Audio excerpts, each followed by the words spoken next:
ఈ దిన వాక్య ధ్యానాంశం. సమస్తము లోబడుచున్నది, ఒక్క మనిషి హృదయం తప్ప.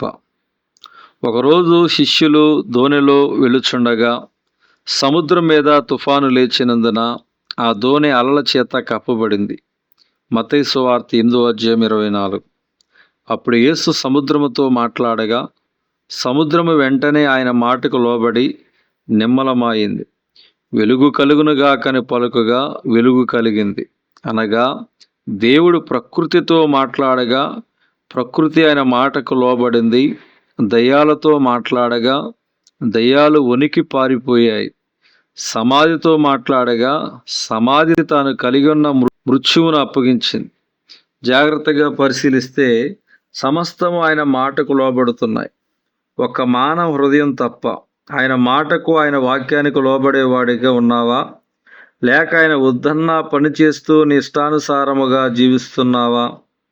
ఈరోజు నీ హృదయం ఏ స్థితిలో ఉందో ఒకసారి పరిశీలించుకొని ఆయన మాటకు విధేయతను కనబరచమని మనవి.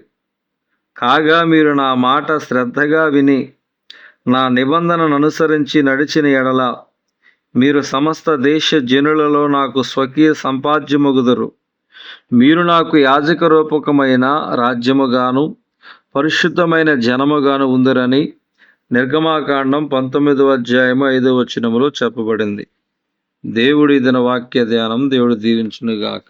ఆమేన్.